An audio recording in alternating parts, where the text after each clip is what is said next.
Hey everyone, I am super excited to announce today's special segment that will kick off an entire series I call Hacker Heroes.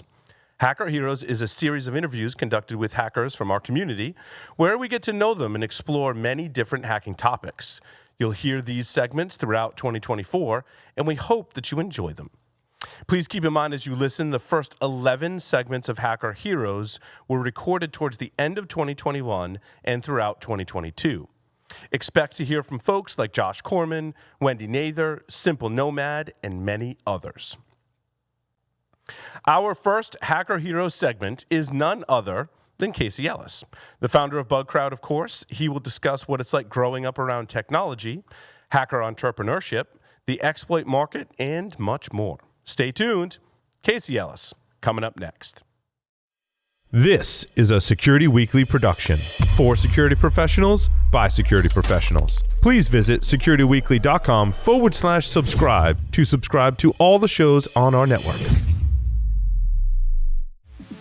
Broadcasting live from G-Unit Studios in Rhode Island, it's the show where exploits run wild, packets aren't the only things getting sniffed, and the cocktails flow steady. It's Paul's Security Weekly. Casey Ellis, welcome to the show, my friend. Thank you, sir. Thanks for having me. Yeah, it's nice to have you on the show. And I'm sure, our listeners and viewers can tell that you grew up in England based on the accent.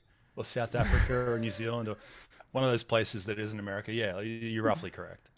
I love your accent because most of the Australians I know are like the Americanized Australians that have like mixed the accent. So like it's very familiar to other Australians I know. I guess I need to go to Australia to really embrace myself in the culture. Yeah, there's definitely this like internationalized Australian accent, especially here in the Bay Area. Like you learn the things that like the rough edges that are just going to confuse the heck out of everyone. You start to smooth them off. I've actually just come back from being in Australia full time for the past 18 months or so. We bugged out just ahead of COVID. So I've lost a bit of that and gone back to the Ocker.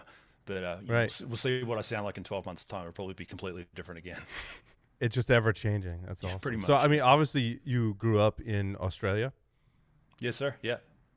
What was that like? I mean, a lot, most of my experience are here in the U.S., right? Like, what was that like growing up in Australia? Like, do they have computers in Australia? Like, what was? Because it's weird. Like, I understand the history, internet, which is awesome. You just great. Turn it on. It's awesome. There's this thing called the World Wide Web. But like most of my history is about how it developed here in the U.S. I'm curious how it developed in Australia. Yeah, it's an interesting one. I mean, my old man was a science teacher, so that was a big part of how I got exposed to tech early on. Like it was, radios and machinery and lasers and whatnot, prior to computers showing up. And when they did, he started to bring them home. I'd go to class with him as a like an elementary age kid. And that was sort of my exposure. So, that was, I think, roughly around the same time that most other countries, other Western countries rather, were doing that sort of thing. So I don't see, we're not too far behind. Australia's funny because we're so far away from everything, and it's such a like difficult. It's the same size as the US with 24 million people instead of 350. So it's like a hard place to wire up, and different things like that. We just end up, I think, kind of innovating solutions really naturally and quite quickly. So we're quite fond of tech. Which is so you had to people be don't tend hackers to necessarily think through or expect of Australians. Right. So you had to be hackers from the beginning. Kind of, just based on the situation. Yeah, well, you think about how we got there, right? We got dropped on a rock and told to figure it out as convicts. And I think that, breeds anyone who wasn't a hacker before that happened probably learned how to be one pretty quickly just to figure it out. Right. So what were some of your first introductions to computers in the early days? Yeah, probably the first would have been, we had a friend who was a mainframe engineer. And he'd bring boards home, and I was really young at this point, so didn't even really know what they did, but just fascinated by circuitry and how the whole thing kind of hooked together, like the modular nature of it. Those are all things that just kind of switched me on as a kid. I think first experience with computers where I was kind of driving the bus was probably when an Apple came home at one point and started learning how to code in BASIC and different things like that. I was still pretty young at that point, but that was where it's like, oh, this is pretty cool. This is going to be definitely something that I used. I never saw it kind of as like the focal point of what I wanted to do. It was like, here's this new tool to do a bunch of other stuff. But that was kind of my introduction at that point. Yeah. Well, that's interesting because that's kind of how computers were looked upon at that time. Like, oh, Yeah. you wouldn't have a career in computers and certainly not security. Like, it's just a thing that I kind of tinker with, right? Yeah, yeah. There's this theory of like the, in between Gen X and Gen Y. It's like it's called the Oregon Trail generation, between, Yeah. I think it's like 77 and 82 or something like that. And the hallmark of it is, and that's where I'm from, right? The Mm-hmm. hallmark of it is that we started school analog and we ended digital. So we kind of understand, we've got kind of a native foot in both worlds to some degree. Mm-hmm. And yeah, we don't necessarily see computing as like the end goal in and of itself. It's just this tool that kind of underpins everything, which is interesting because you see a lot of entrepreneurs and different people, hackers in the hacker community, different folks that I think ultimately have taken on leadership roles come from that particular point in time. I think partly for that reason. It's like we get the tech natively, but we also understand that not everyone else does, and we can kind of bridge that gap. Right, right. Yeah, that's an interesting observation. There's, I think, many of us, especially entrepreneurs, kind of had to develop that skill of explaining things to both the technical people and what you 100%. want done, but also the non-technical people about what it does. Yeah. Yeah, definitely. I mean, it's the part that I think is easy to miss if you don't recognize the importance of that. You get like really hardcore, phenomenal technologists who end up limited in their effectiveness, or needing to work with other people to be effective because they haven't kind of considered the importance of bridging that gap and actually selling. Like literally, that's what it is. It's marketing and sales in the sense of like, marketing is like, you've got a problem that I think I might have a solution to, and sales is actually convincing someone to do it. Yeah, those Mm. two ideas get such a bad rap that technologists often kind of shun it. And like I went through that, going from pen test into solutions architecture and sales, I sort of felt like a white hat sellout and had to, to do that whole kind of ethical wrestle thing that people do. But ultimately, the conclusion I've drawn is that like if you can't get the solution to where the problem exists, then you're not really solving Right. that much. So it's important to do both. Yeah, and a lot of technologists struggle with that because we just want to work on cool Yeah, stuff, yeah. Well, and you have computers are a the lot more. solution before you find a problem. Yeah, it's a Right? lot easier to understand the rules of a computer. So I think that could be part of it. But yeah, for It's sure. true. It's very binary, you could say. Yep. Indeed. Indeed. So, did you start on like an Apple II, Apple IIe? Yeah, that's the first Yeah. I remember. Like I remember, pressing buttons on like Honeywell, kind of mid-range mainframe stuff at Mm-hmm. various points in time, but I wasn't driving. It was more of a, hey, here's the thing, and if you press, type in this and press enter, it'll go off and do stuff. So I'd touched computers and gotten exposure to them prior to that, but the 2E was where it's like, okay, cool, this is basic. This is a language that you can code in. If you can Mm. code in that language, you can get the computer to do kind of whatever you want. Do stuff. Um, Yeah. that was my first experience of that. Yeah. It's such like hacking, right? I mean, that's like the roots of hack. And you try and explain it to your kids, at least I do. And I'm like, you realize when I had a computer, I had to write the code to tell it what to do. Yeah. And you're asking me to like fix your mouse and you haven't even done a Google search. Like none of that existed back in the day.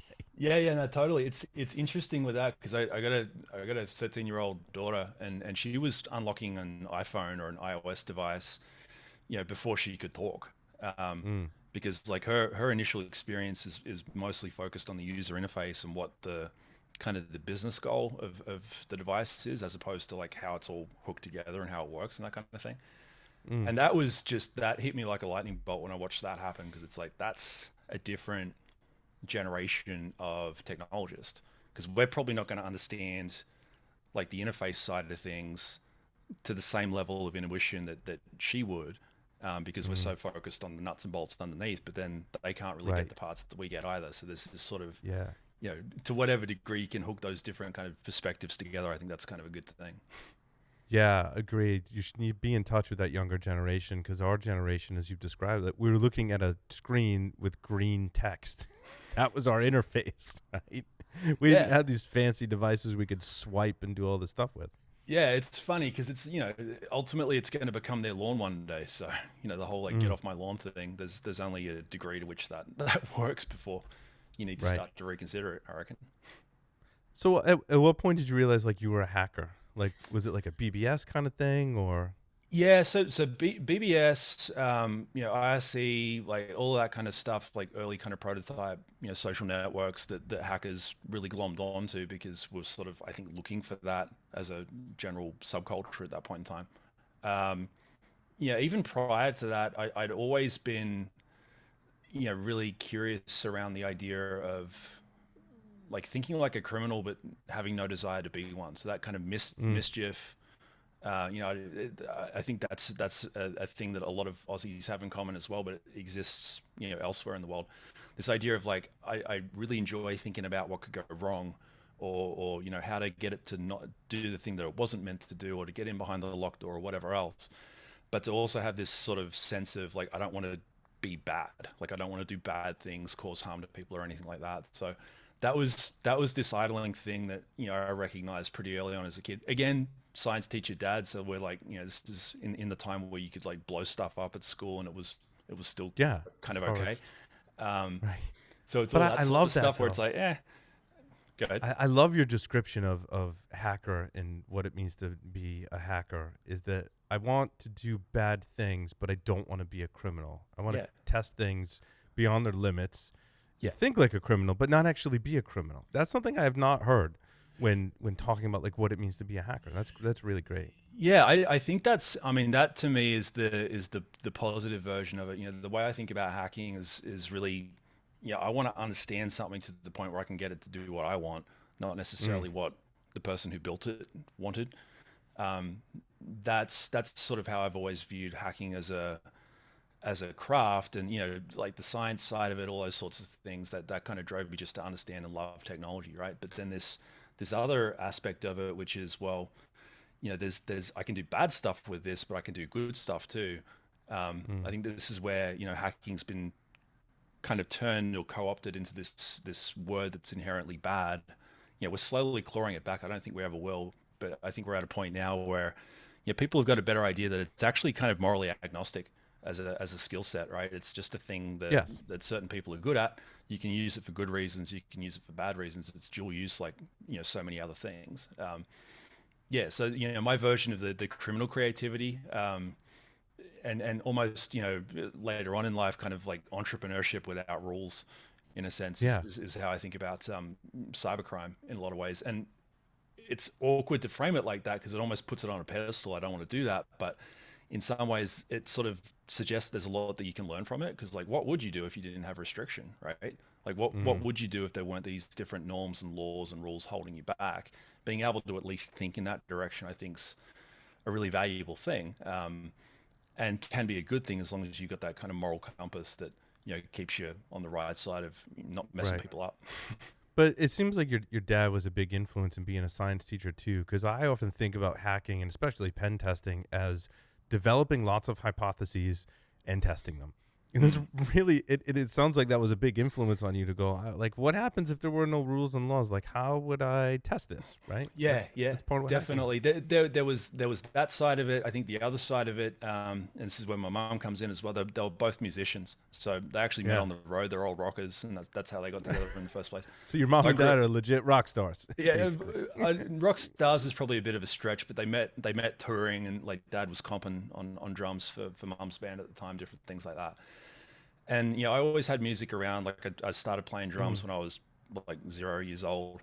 And I've been doing that my entire life, as well as a bunch of other musical stuff. I mm, think that side of creativity had a degree of influence as well. Like there's a lot of musos, Adrian Sanabria and a couple of other mm, folks, and I yeah. come back to this conversation every year or so. It's like, why are there so many bass players in InfoSec, or drummers or guitarists or whatever else? And my theory on that is partly the creativity side of it, and kind of the aspects of leadership and communication, like the stuff that we were just talking about, where it's like solving a problem but also delivering it to people. You learn that Mm-hmm. when you play music. The Right. other bit, which I think is a little bit more subtle, is this idea that like music is like the purest math you can possibly find, but that's not its purpose. Like its purpose kind of Mm, bypasses the fact that it's so bound by logic and just kind of communicates to people on a creative and an empathic level. And when you think about software development, entrepreneurship, all these, different things that we're like tasked with protecting, but then also the creativity of criminals, it's sort of similar. Like they're thinking Yeah. about computers, which are really rigid and defined, but they've got this creativity that they use to apply to get their things done.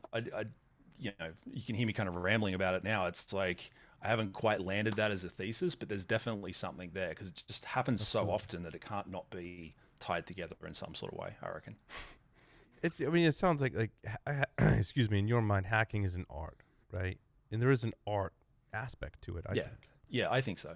I think so. There's definitely a level of hacking that you get into where it becomes art. I think it's things that you can learn as a skill. Like you see people come in and they learn how to do essentially QA with benefits, right?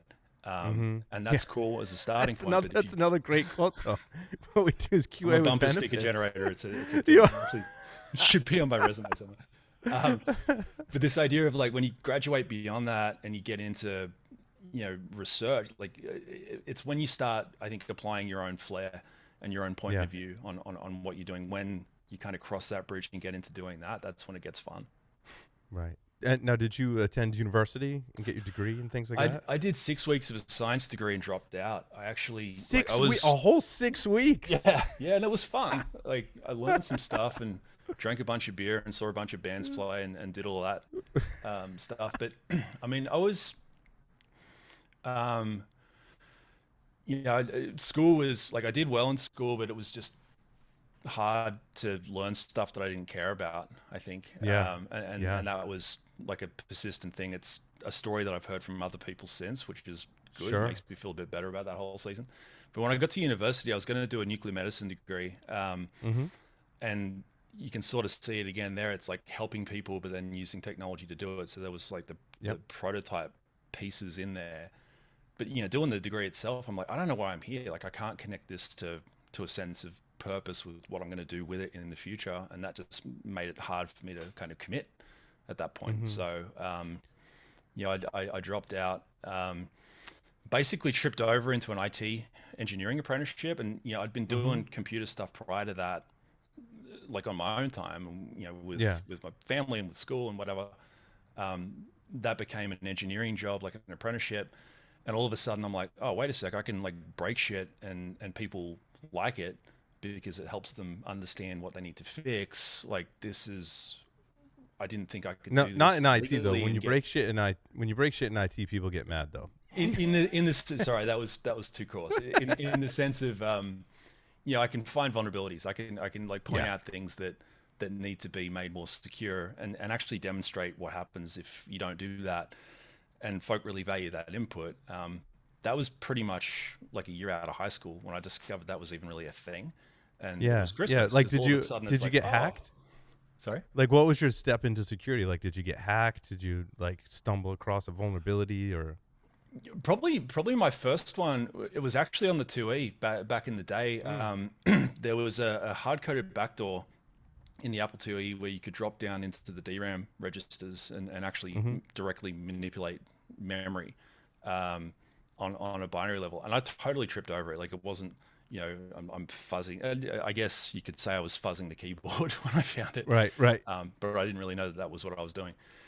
And this whole idea of, oh my gosh, I've just seen behind the locked door on this computer, and now I can manipulate stuff from the inside out. Um, Mm. that was the cool moment. I think in terms of getting fascinated in cybercrime and this kind of like let's make the internet a better place, like get hackers engaged, all that kind of stuff. That was probably I think it was 2003 when Mm-hmm. Blaster hit. Yeah. So I Yeah. was starting to get into like reversing exploits, reversing patches that came out, and different things like that. I saw MS03026, I think it was, um, and I predicted it. I said like within, I think it was 14 days or 11 days, something like that. This is going to be a self-propagating worm that just really causes some pain. Um, Mm.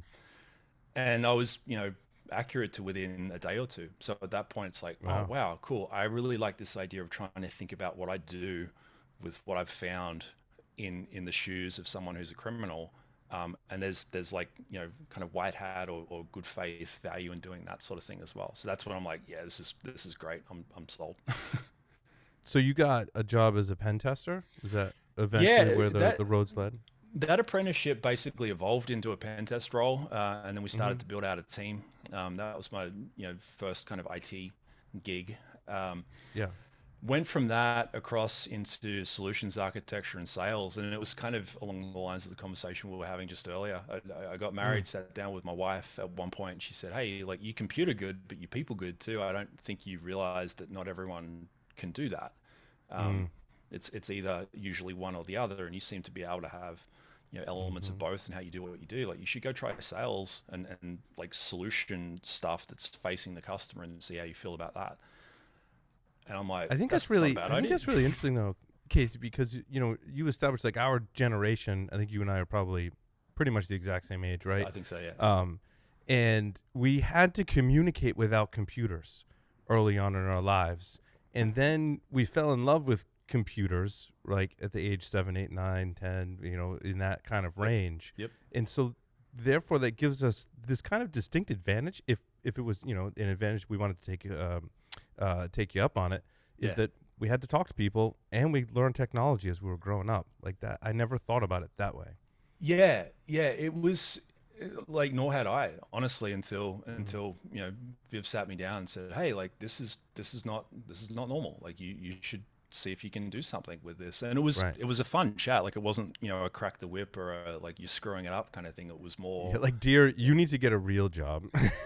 None of this computer nerd I, stuff. honestly, I actually don't. It wasn't. I think it was her calling out something in me that I didn't see yet, Yeah.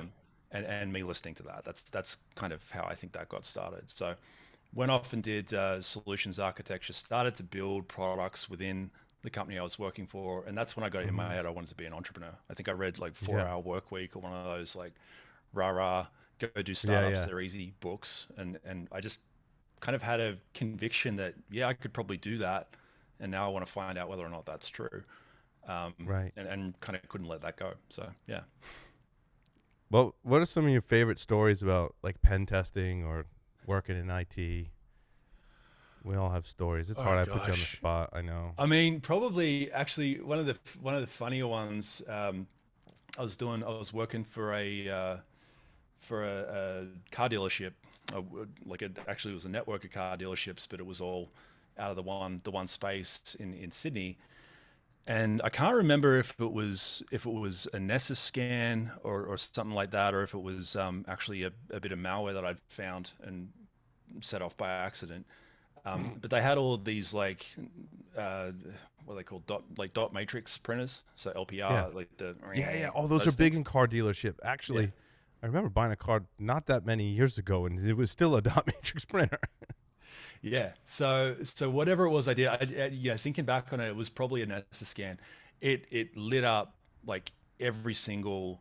I didn't know this was going to happen because I'm still figuring out how to do the scanning thing at this point in time. But it Mm. basically every dot matrix printer in every dealership in that network um, lit up and proceeded to spit out 200 pages worth of crap, and those things are loud, so it like Yeah. flipped everyone to, what the hell's going on.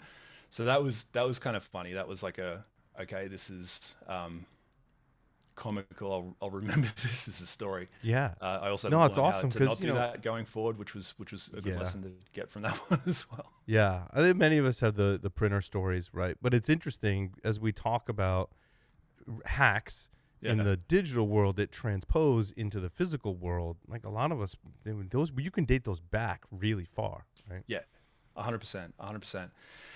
Yeah, I mean,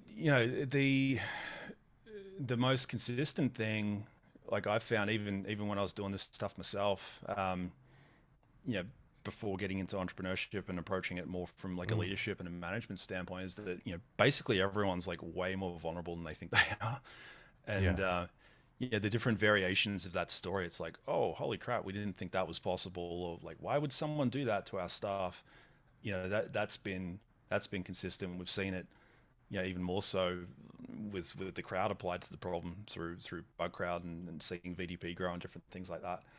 And yeah, yeah, you're right. Like those physical, it's good timing in a lot of ways because we're putting everything we can think of online. Like the pandemic's only accelerated that because we're trying to digitize life basically at this point.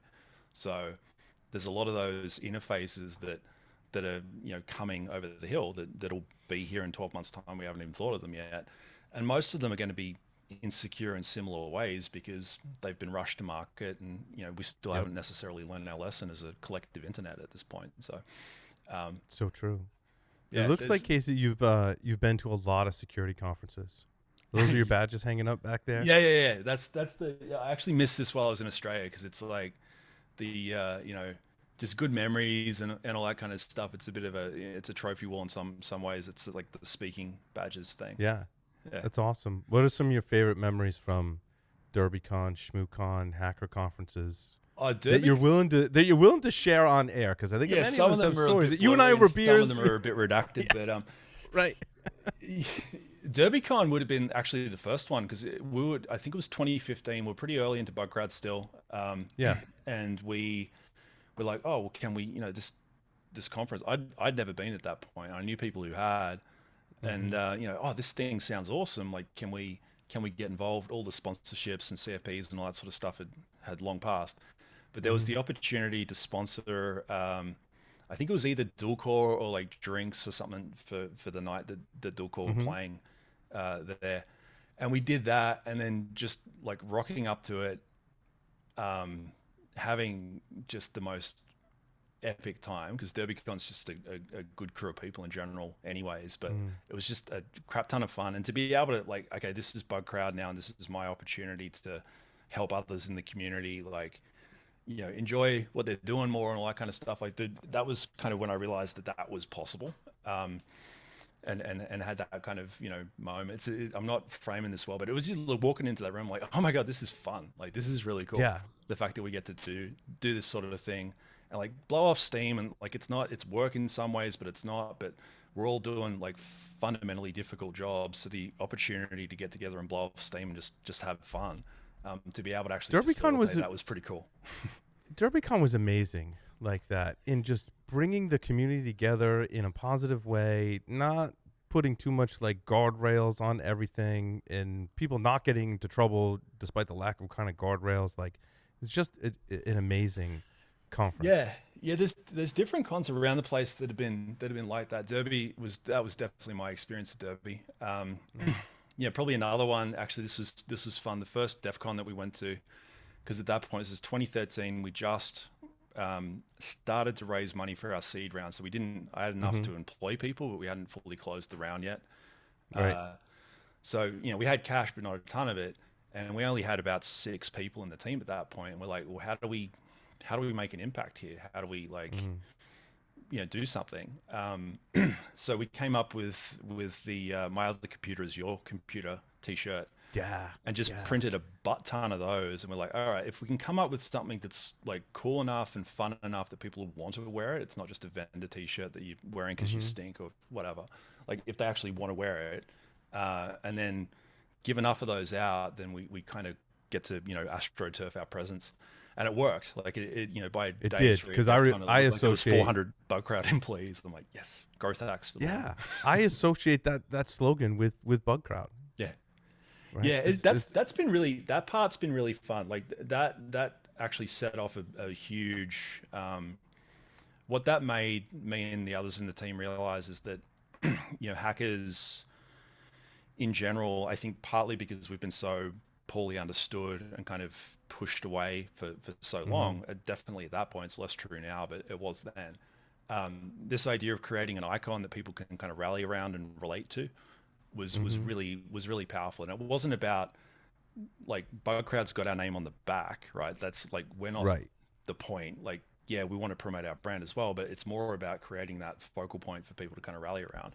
Like that happened with the Grace Hopper t-shirt. That was crazy. Marissa came up with that design, and we put it together, and it just completely blew up. And then it turned into what was the Grace Hopper t-shirt for? It was Grace Hopper has a posse, so it was like the Andre has a posse, or Andre the Giant has a posse. Andre the Giant, yeah.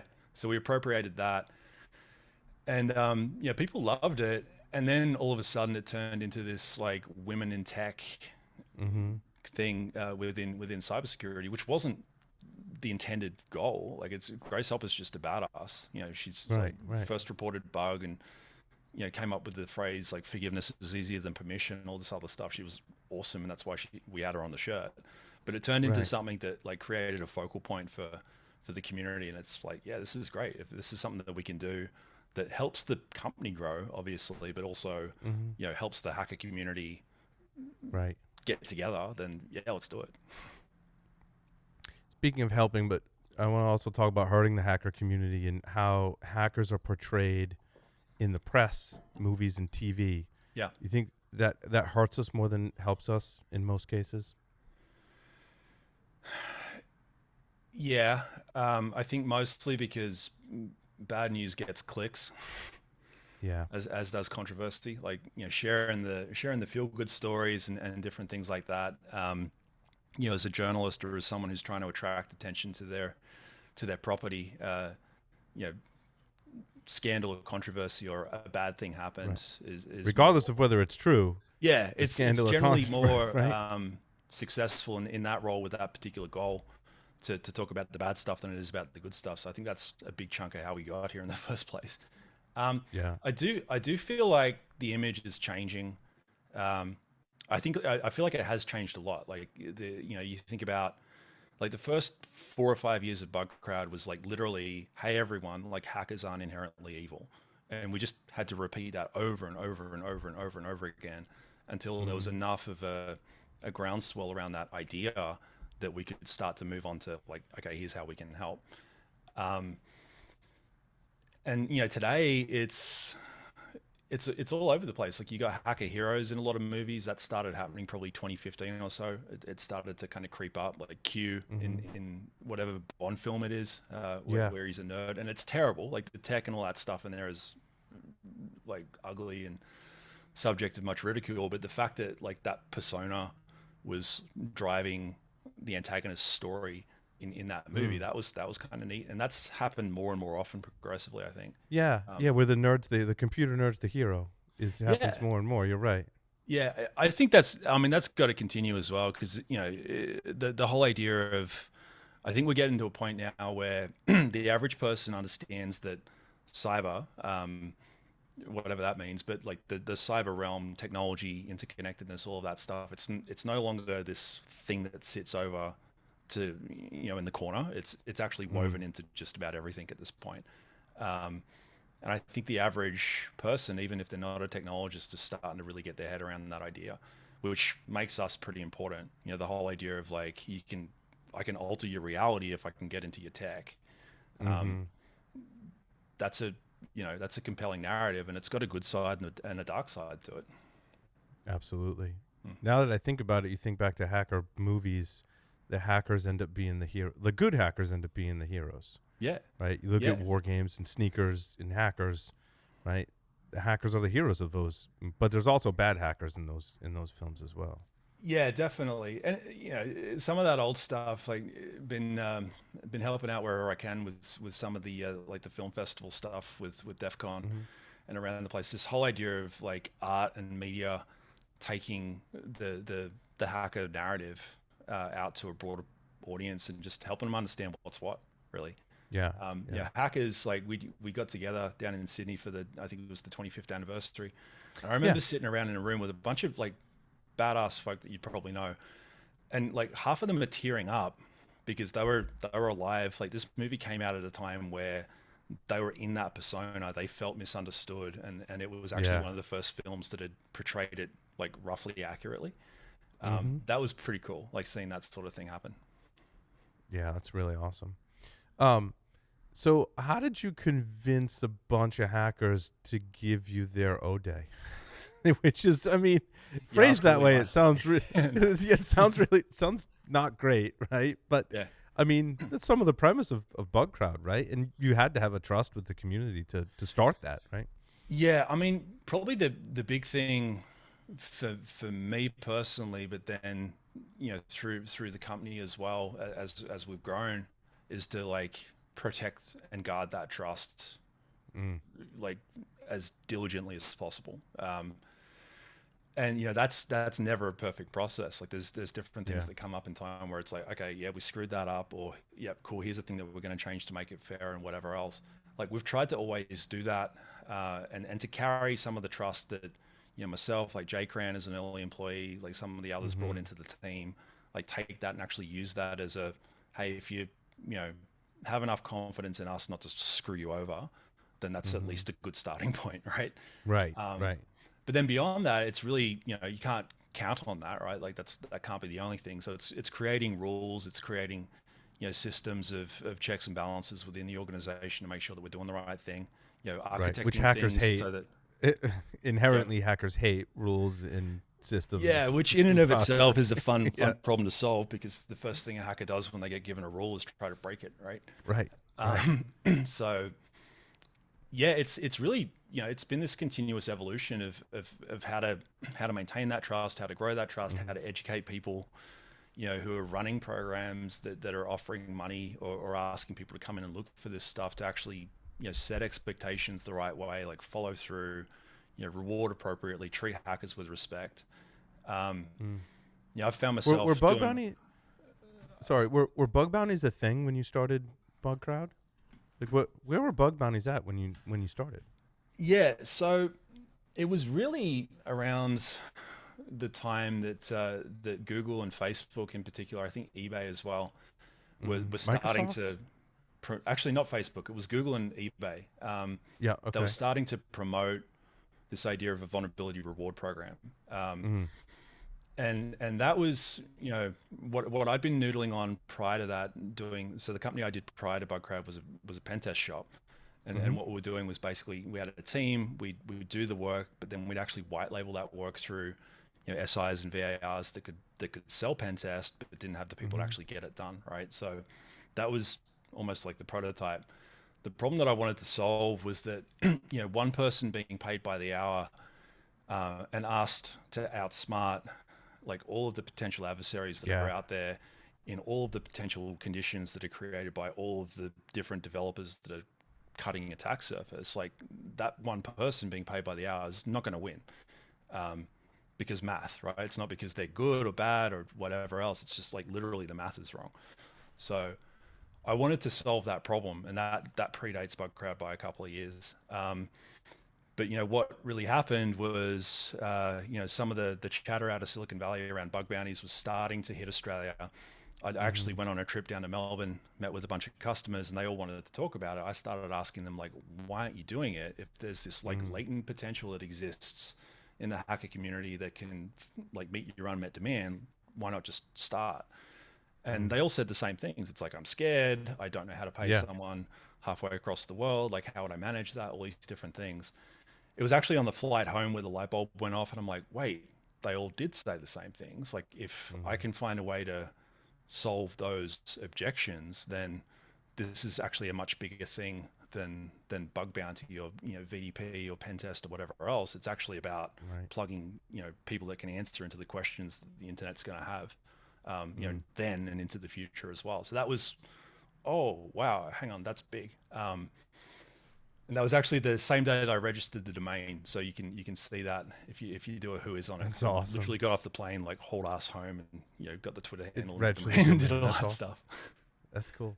But that's where it was at. It wasn't like the internet didn't have a bug bounty problem at that point in time. Like one of the reasons that we talked about it as bug bounty back then was that it was the easiest way to explain crowdsourcing, security assessment to the people that didn't really get that idea yet. It's like, yeah, just go look at what Google and eBay and those folk are doing, and you'll start to get the idea. Right. How do we balance? I mean, when we talk about bug bounties and vulnerability disclosure, how do we balance the free market? In other words, I can sell a vulnerability or exploit for it on a free market to anyone with Yeah. some limitations of laws, right? Then you have the risk to the public of that vulnerability. And then you have the ethics within yourself as Yeah. the hacker and within corporations as well. Are they compelled via ethics to fix the vulnerability? And that's really, I believe today, what we're trying to balance, no? Yeah, no, I think you're right. My perspective on that's always been, it's got to be more about carrot than stick, right? Because Yeah. all those forces that you just called out, they're going to play out differently for different individuals. They're going to play out differently around different vulnerabilities, different situations. It's not, Katie Moe talks about like every vulnerability is a snowflake. Like she's absolutely spot on. Mm. There's degrees to which I think you can make some of those things consistent, but it's like we're in the business of unintended consequences here, right? Like none of this stuff was meant to be broken in the first place. So the idea that you can't fully standardize the approach shouldn't really come as a shock. Right. And it means the stick doesn't work that great either because, people just kind of work around it in whatever way they can. So I think constructing as good an incentive as possible and then making sure that, as someone who's running a program, like you're following through on what you say you'll do, like all that kind of stuff. That's really important. That's something that we've seen, and it kind of makes sense just as being a decent human, like on that level. Yeah. But we've actually seen it net out to people being more productive with their programs when they do stuff like that. And then I think some of the stuff that I work on with Disclose.io is around actually trying to see some of the laws and some of the things that make hacking in good faith less attractive because it can sort of look illegal sometimes. Like that's antiquated. That needs to change. So like, how can we keep moving towards that? How do you compete with, recently I'm reading articles that the underground market for zero-day exploits can pay north of $1 million. And I don't know what the average bug bounty payout, through Bugcrowd is, but I have to imagine it's probably not $1 million or better, right? Yeah. So how do you compete? I mean, other than on the ethical side of things, how do you compete? I find a 0-day, I can go sell for $1 million or I can get 100,000. Like, man, I'm not the best business person, but I'm like, that's a big difference. Yeah, no, definitely. I think probably the big thing aside from, just personal ethics and the like individual sense of comfort around like, do I want to sell this vulnerability for it to be productized and used for offense, or do I want to sell it so that it can be killed off for the sake of better internet safety? That's a personal decision, and that's one side of it. The other side of it is with defensive vulnerability procurement. Basically once the information goes from A to B and it's recognized, it's done its job.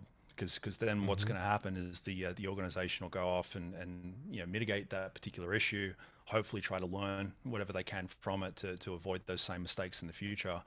And that's kind of the end of the line for that particular bit of information, right? Like, whereas in offense, a vuln goes across, it then gets weaponized, it gets productized into an exploit. That exploit gets resold. That can be subscription, it can be whatever, like the different modes that brokers or folks that use that type of thing monetize it under, right?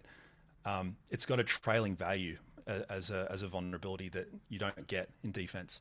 So that's really, I think, the main reason for the difference in prices that you see. The other thing from the defensive side to your question of how do you get people to do defense is that once it's dead, it's dead. That doesn't exist in the offensive side. Like there are things that brokers put in place to try to limit, resharing and different things like that. But ultimately, it can be rediscovered, it can be resold. All of those different things can happen.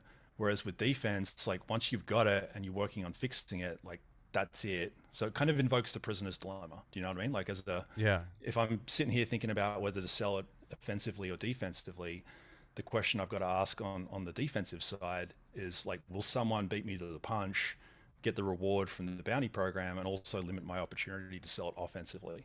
No, that's a great point. That's a great point. It's a economics market problem, basically.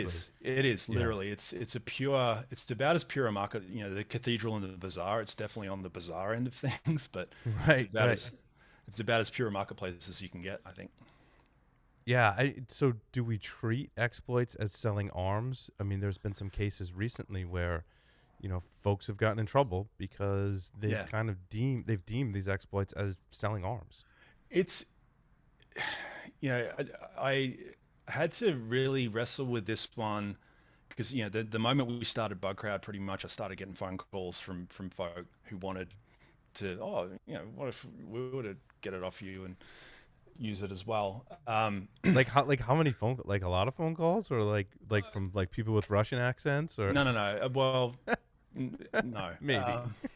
All different kinds of places, and the whole idea of like nation states that aren't aligned or whatever else, that's an easier conversation to have. When it's domestic, it's a bit more difficult.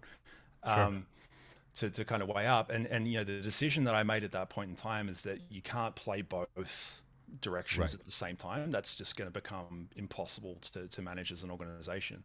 So that was the early cut of that. It got tested again, I think, when the San Bernardino thing happened. It was like iPhone versus Apple versus the FBI, all that kind of stuff going on. I was getting asked about that a lot, on account of what we did and the profile that Bugcrowd had at that point in time, because we'd grown up a fair bit. And really kind of where I landed, it was like being vulnerable is always bad, but exploits can be used for good. So that's kind of it. That's about as like dogmatic as I can get about it, because it's going to vary. Like, the whole idea of, is NSA black hat or white hat? I mean, it depends which end of the gun you happen to be sitting on in terms of your point of view on that. So there's all of these different dimensions on how to answer that question that I don't think the internet respects. Do you know what I mean? Like, we're everywhere. So to try to make it cut and dry is really tricky. When it comes to stuff like Wassenaar and actual exploit control rules and laws and different things like that, the main focus that I've had, giving input to that, as have many others, is like, let's not catch up the people that are doing this for the purpose of defense, in how we structured these laws, because that's going to make the internet across the board less secure, and it's going to make it easier for the kind of adversaries that we're trying to regulate against with these laws to be able to do their thing from an intrusion standpoint. So if you look at the equities of that, it actually doesn't make sense. It's hard to regulate criminals. Well, they're not. I mean, this is the part that baffles me. And again, a lot of the stuff with Disclose.io and talking to legislators around like CFAA and DMCA, all that kind of thing. Like, the bad guys aren't obeying the law in the first place. Like, there's an asymmetry to the logic that people tend to apply. That I get it, because they understand the law probably more than they understand technology. But if you unpack it, it doesn't make any sense. It's like you're literally just chilling, the work of folk that actually do want to be lawful in what they do. Like, they're the ones who are following the rules. The bad guys that you're trying to prevent, they're ignoring this stuff in the first place. So why even have the rule there to begin with? Yeah, it's also interesting too when we talk about selling exploits, the ethical and moral dilemma that, I like that every exploit is a vulnerability is a snowflake, because if I get an exploit, I mean, I could go to Bugcrowd or I could sell it to the U.S. government. Yeah. The difference is I don't know what's going to happen once I sell it to the U.S. government or any government or any other person. If I do go to Bugcrowd, reasonably assured that the bug's going to get fixed, right? Yeah, it's going to go to the exactly. right person. Yeah, I appropriated that expression at one point and said, like, every vulnerability is a startup as well, because it's kind of true. Yeah. And yeah, like, it's a really difficult conversation to land at a conclusion around, and just say, okay, cool, we've solved this, now we can move forward, because there's so much around it that's dynamic, like international relations, like nation state tensions, the nature of the internet itself, what we're using it for. Like, there's all of these different things. The pandemic completely changed this conversation with respect to healthcare, like ransomware, all of this stuff. Like, the dimensions shift on it every couple of weeks. So to be able to say, oh, this is bad and this is good, I think gets quite difficult quite quickly. Yeah, and there's other scenarios too, Casey, where the software company could be your customer, and another large company could be a customer of that software company. And here I come along as a pen tester, so I find a 0-day vulnerability, maybe I even develop an exploit for it, and my customer is the company using that software. Yeah, the vendor is your customer at Bugcrowd. How have you dealt with those situations? Because I can see just like the Spider-Man meme, right, where everyone's just pointing fingers at each other. Yeah, who's to blame, who's at fault? Yeah. How do we get to the good outcome? For sure. With that stuff, it ultimately comes back to, for the person who found it, for the person who like owns functionally the intellectual property of the knowledge of that vulnerability, um, Mm-hmm. for them to make sure that they're staying above board, like in terms of personal protection in the process. Like if they've done that Mm-hmm. work under an NDA, all right, is that a Yeah. consideration? If you've signed up for that, Right.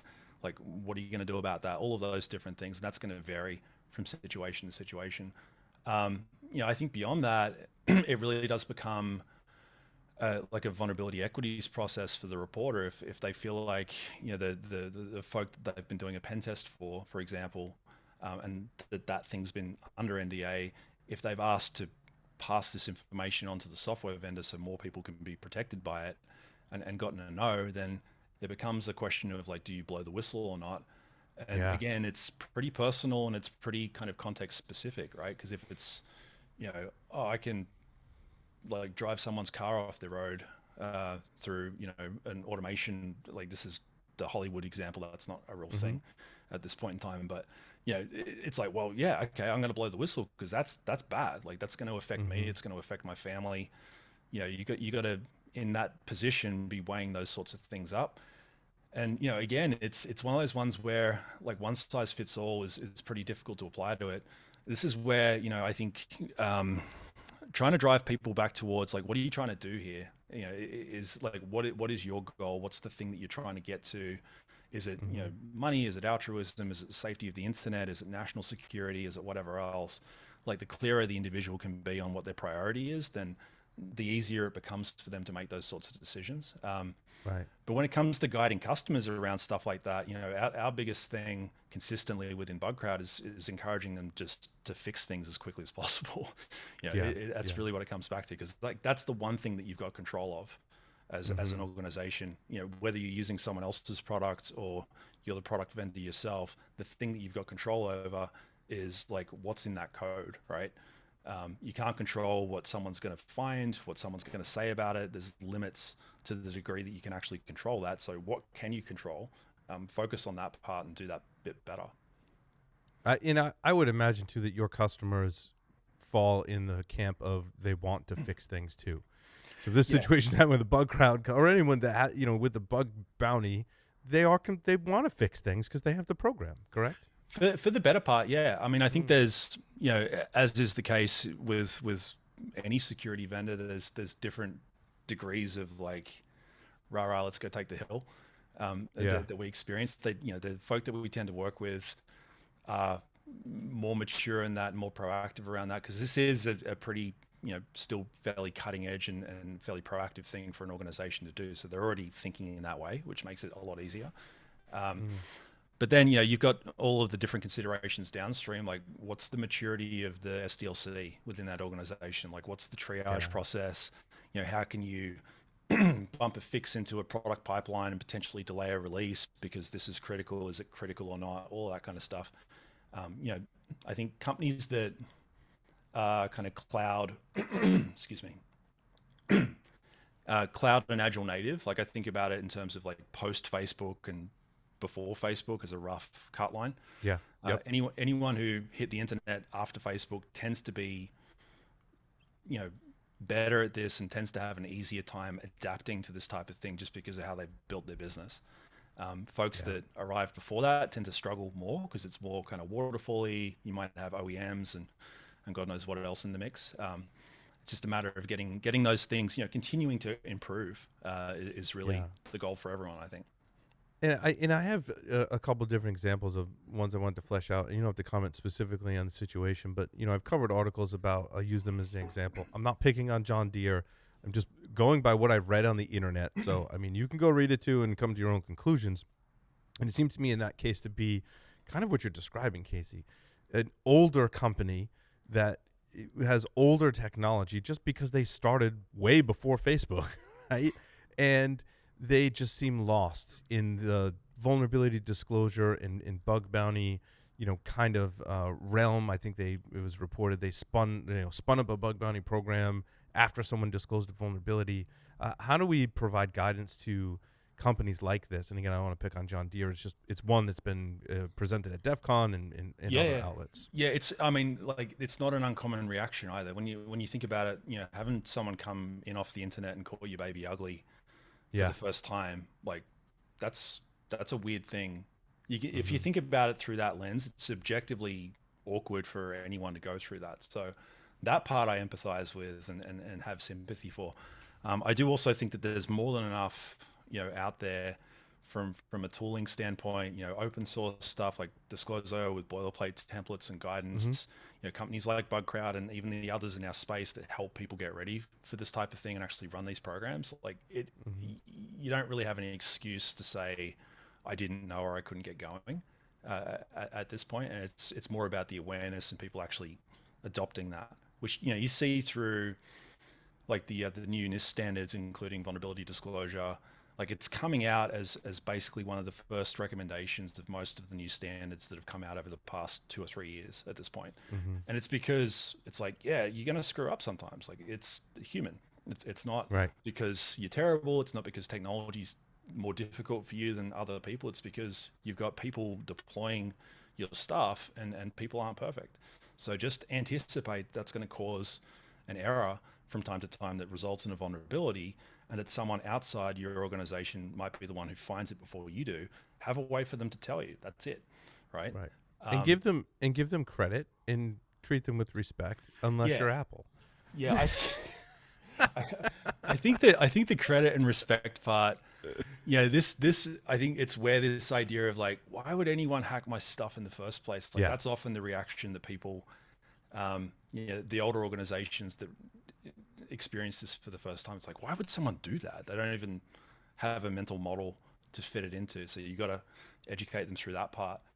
The recognition part and encouraging and all those different things, that kind of goes back to what we're talking about with the perception of hackers. There's still a lot of that legacy thinking. The older the organization, generally, the more common it'll be within that organization. So it's like, oh, this is extortion. This is, someone trying to shake us down, whatever else. It's kind of an expectation of bad faith to begin with. And sometimes you've got to work through that too. But once you've done it, it's like, yeah, cool. Add rewards, like add, the shout out page, the Hall of Fame, like all those different things. Cause ultimately it's really important information for you to be getting, and the folk that give it to you are trying to help. They're valuable people. It's valuable knowledge, recognize it. Yeah, and I think we're Apple, and again, these are my comments, not Casey's for those listening, but with Apple, they are arguably one of the most profitable and revenue-wise most successful software companies, the richest software company in the world, arguably. And for them to be stingy on payouts, I'm like, Apple, what are you doing? Like, if you start getting stingy on payments, go back to our example where people just sell them to other people, and then you don't know about it. That's the danger there, in my opinion. There's definitely, like, when you're starting to talk about systems and software where there's like a legitimate and an active offensive market for that kind of information, it is competitive in that sense. So I think, increasingly over time, as more products outside of handsets and, like Adobe, Oracle, Microsoft, like the usual suspects that you see in reports of, cyber weapons and so on. As that cohort increases, this idea of that side of it operating as a marketplace will continue to reveal itself, I think. But for the better part, it's really just making sure that expectations are set as early as possible in the process, and then making sure that as an organization, whatever you commit to or whatever expectation you do set, you're following through on that. If there's ever a reason to change that, get ahead of it and make sure that everyone's on the same page as to why. Because otherwise, in the absence of communication, suspicion's king, right? That's the aggravating thing for me when I read the disclosure reports, and it's not just Apple, and I've seen other examples too, that the rules change throughout the disclosure process. And I'm like, you can't change the rules because back to your expectations. Most marriages fail, in an article that I read years ago, right? Most marriages fail because of unmet expectations. And I'm like, wow, that's true of like really any relationship that you enter into. And the bug bounty program and your relationship with security researchers is no different. Yeah. Yeah, I completely agree because really what it is, especially in context of a public program where it's, the vendor and everyone, right? You're basically establishing a social contract with the internet. That's kind of what it is. If it's private, if it's selective, then it's different based on the invitation process and different things. But when it's out there to everyone, you're basically saying this is what we do when this happens. So, following through on that is really important for the sake of trust, I think. I think increasingly it's becoming something that can feed up into, what's the overall level of security and maturity of this organization as perceived by even the layperson, right? Like VDP is basically neighborhood watch for the internet, and my non-technical relatives can get their head around that idea.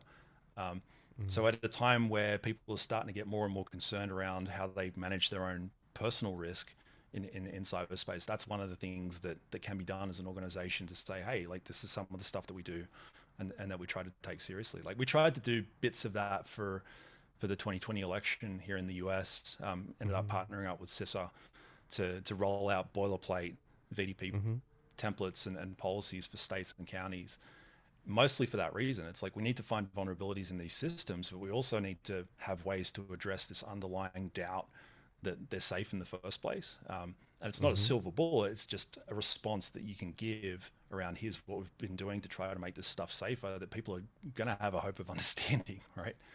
Yeah, and I think it brings up a great point too, because we were talking about beg bounties, and I feel like every company should at least think about, maybe have some kind of policy, whether that's public or not. I think you can debate that, Casey, but having this vulnerability disclosure policy or some kind of bounty, or it works up to a bounty perhaps, is so important, because there's so many people that will just reach out with what we call, Troy Hunt called it out, I believe, as beg bounties. Like, oh, I found clickjacking on your page, but now like I gotta go validate that. Most of the time it's not real. They're asking for payment. When do I pay? Do I pay? I mean, I'm also in the camp of you should reward someone that did put in work and helped you out. But at the same time, that can go wrong, and you can just get people asking you for money. Yeah, it's a delicate one. Like at the baseline, the idea of every organization having an established communication channel where they can receive security input, having a policy that's public. Because we're not just talking about hackers here. Like one of my favorite stories is a counterpoint to that idea is the face mash vulnerability in iOS a couple of years back. And it was literally a kid playing, I think it was Roblox or Minecraft with his friends. Like my phone's doing something weird. I'm going to grab my mom and try to figure out how their TRC works. It's not just hackers. It's people that, it's not just people that are doing this on a proactive basis. It's also the general public that are like, that looks wrong. I should probably tell someone about it. So that's why I think for a vulnerability disclosure program in particular, it is inherently public. A policy that says like, this is what we expect. This is what you can expect from us. Like, this is how this whole thing's going to go down, including like, here are the limitations of what we consider good faith hacking to be. But if you stay within those limitations, we authorize you to look, we authorize you to send this information to us. We're not going to lawyer up and treat you like a criminal if you try to help us. Right. Like the person that looked in the HTML source code and then the town or county wanted to sue them, right? Yeah, F12. That was, what is the F? Oh wow, I'm forgetting the function key. F12 and find out or whatever it was. Debug. F12 is debug, right? That brings up the debug console in Chrome. But there's, I think there is a shortcut for view source in the browsers too. Yeah, they were like, that's totally illegal. Around F something and find out. I thought that was pretty funny. But it's that idea of that being an established, I think, baseline on the internet, because that's just how the internet's starting to work more and more as we go along. And big bounties are a part of that. Like the piece that we've seen in the balancing act here is that you get a whole bunch of folk that get excited about getting into cybersecurity as a hobby, as a gig thing, as a career potentially, and they go out and start to try to do that, like be helpful or make money or whatever it is they're trying to do. A lot of the time when they're new, it's 11 out of 10 for enthusiasm, but maybe a 3 out of 10 for usefulness. So they don't necessarily know like how to create an impact. They don't necessarily know what is polite, or what's going to be potentially considered as extortion or not, if you're asking for payment, if that's not already offered, for example. They So, get excited about clickjacking. Yeah, or and wanna get paid DMARC, for or it. like, Yeah, there's always, yeah. there's the usual. And you can imagine we sit in the middle of this conversation for thousands of programs, so we have a pretty good read on that. Sure. And it's a lot. That's part of what Bugcrowd does with those programs, is to actually basically filter some of that stuff and make sure that the important things are being elevated to the top and prioritized, right? So that's part of the potential solution. But just in general, making it clear, I think with beg bounties in particular, I'm all for hackers getting paid and completely agree that this information is valuable when it's valuable. But also, you don't want to encourage a bunch of newbies to do stuff that looks like extortion the first time they reach out to someone, because that's going to ruin it for the rest of us, right? So there's this, and you might see an uptick in that too. Yeah, there's this interesting balancing act between trying to normalize the value and set expectations on the demand side, like in my seat and in Bugcrowd and our peers in this space, like to educate that side of things. But then also on the supply side, where the hackers are, it's like, hey, just so you know, if you go in and try to do a shakedown, it's not only probably going to work out not that great for you, but it tarnishes the rest of us in the process. That's managing that conversation with whatever might be coming up at the time's been a constant thing, but it's kind of how it works. If I were to put my evil hat on, my Mike Poor trademarked evil hat, and think about what organization I might want to hack to have the most impact, the company that is collecting 0-day vulnerabilities and exploits might be pretty high on my list, Casey. I was thinking about and other I'm sure companies, as you mentioned. Who right. Yeah. Who would that be? But I'm sure you've thought of this when you created the company, that you might be one of the biggest targets out there for places like nation states and criminals that are like, where can I go to get a whole bunch of 0-day stuff? Yeah, no, definitely. I actually gave a talk at TechCrunch 2 years ago, and it's something that I've done more of since then, around how to prioritize security is startup. That's what I was asked to speak on, right? And my first slide was like, you aren't, because startups don't. But then go on to say, well, here's the thing though, as Bugcrowd, like we knew usually a startup doesn't get interesting to a motivated adversary until they're much larger than when we knew we'd be interesting. So we had to work that stuff in from the get-go, as well as find ways to continue to grow and convince people that hackers weren't evil and raise money and do all that stuff as well. So that's been quite fun to share around. Look, it really goes down to like instilling productive paranoia right across the team, no matter like which department they work in. Architecturally, blast radius containment, like building it like it's broken. That's a design principle we've had since day one. All sorts of different things like that. And really, I do think, thinking about it through the lens of enterprise security, even it all does start with basic hygiene and then working your way up from there, right? Like if you got those pieces set and working, then you're in a pretty good position to layer stuff on top after that starts to be able to address APT detection and whatever else you might need to think about. But So, it sounds like it's we had this definitely a debate thing about that keeps me up at night and has I bet, since we bet. started the company. But so far so good, and we're definitely aware of the need to be excellent at that. But I like how you use the words hygiene, right? Because that speaks to, you got to do things before bad things happen. And we can debate what basic hygiene is, right? But I think that's not as productive. I really like your productive paranoia. I think that captures what we really mean in security when we say, like, we know you have to be secure, and we've matured beyond the point of, like, you need to run a company, and we understand that. I think, maybe in our previous lives, we were like, you need to fix everything. Your security is atrocious. Definitely. Yeah, I think sure. Today's selves, we understand that the business needs to run, There's but a we pragmatic also element to that, yeah. and productive paranoia. Casey just captured that whole little rant. Yeah, no, definitely. Sure. I think, I spend a lot of time, cybersecurity entrepreneurs are some of my favorite people in the world, because I do think there's a lot of parallels between hacking and entrepreneurship from a founding standpoint. Like you start here, sure. you want to get there, you've got a limited set of things to work with and all this stuff in your way, and your job is to create a path, right? Which sounds a lot like breaking into a network. So there's that part, but then this idea of like knowing how broken everything is and still being able to apply optimism and a future kind of view to that is something that I just really enjoy, spending time with. And I consider myself to be a bit like that. But a lot of the time, the conversations I'll have with folk that are in that spot are these ones, this idea of like, no, they're not going to fix everything. Like, they don't care about security in the way that you do. Right.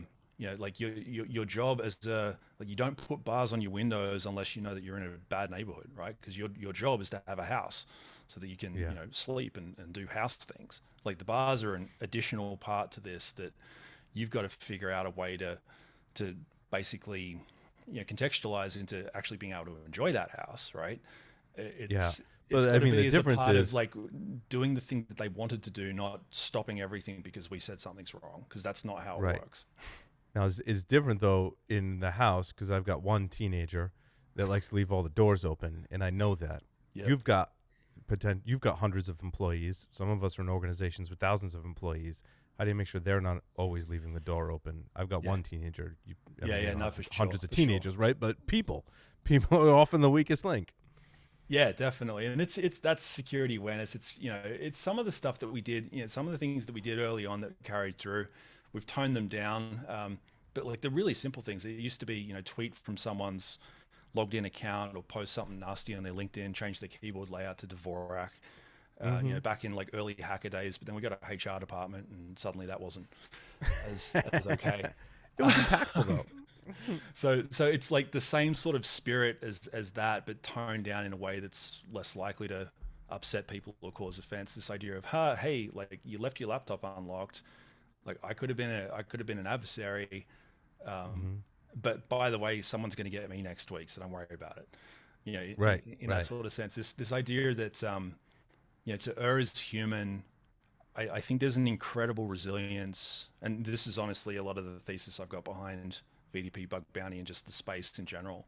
There's an incredible resilience that comes with this admission that, like, to err is human. If you can get to a point where you're comfortable with that, then all of a sudden you can start working with it. It's not about appearing to be perfect all the time. And I think that applies in a lot of different places. And productive paranoia is one of them. I think it's really telling of security today. To error is human, but to really screw things up, you need a computer. Yeah. I saw a thing, computers solve problems, and someone had like crossed out solve and written create. Yeah. And it's true. Like, we've got this, we've just basically sped everything up that we're already doing without automation. It's a bigger, more beautiful, more like useful, but also like proportionately more broken machine that I think we've collectively created at this point. So it's like, okay, what are you going to do about that? How do you make it safer? Casey, we talked about hacker movies and TV briefly, but what is your favorite hacker movie? Yeah, it used to be Sneakers. That was really the one that got me like kind of locked into the idea of pen test, red team, that kind of thing as a role, and even the idea of like the national security interface between the cybers and the rest of the world. It switched to hackers, I think, after I started working on Bugcrowd because of some of the cultural stuff that we were just talking about. Like, I literally, just seeing people watch that movie that are roughly our age or even a little bit older. It's like, this is the first movie that I ever watched that kind of got me. And it's kitsch and it's all these different things, but there's this encapsulation of the hacker spirit at that point in time that I think is it's really easy to miss. It's kind of fun to study in it because it was a sleeper for me. The first time I saw it, I'm like, this is dumb. This is like, that's not how computers work. This is silly. But gradually kind of watching it again, seeing it with other people and understanding how other people watched it and what it meant to them, it kind of made me fall in love with it. It's amazing, Casey, because you literally created a company to enable us to hack the planet. Yeah. So I say too, like that. Yeah. It fits very well. It fits very well. That's awesome. It is also my favorite hacker movie, and I've studied way too much about the movie. Maybe over beers the next time we're together, we can nerd out about there's hackers. a lot to I mean, even that down to a lot of the hacker movies actually had this in common, and it's a bit of a sleeper thing. But hackers in particular, in terms of diversity, like different things that were just way ahead of its time in terms of actually highlighting that within a film. It really took a lot of that stuff on and actually did it quite well in the form of this like janky, kitsch 90s flick. Very stylistic. I mean, we could talk. We'll have to see. You're gonna have to come back. We need to do like a panel at a conference where we debate what our favorite hacker movies are. That could get ugly. It could. Every time I do that on Twitter, it blows up. It starts off friendly, but then it gets kind of animated. It gets heated. 5 or 6 hours later. Well, see, we just need to load the panel of people like me and you that hackers are our favorite movie, and then we don't have that problem. Yeah, if we just load the dice, it'll be fine. Yeah, absolutely. That's fine. Done. Casey, I'd want to thank you so much for appearing on Hacker Heroes. It was awesome having you on today. Thank you for having me, Paul. It's been a fun chat. Really appreciate it.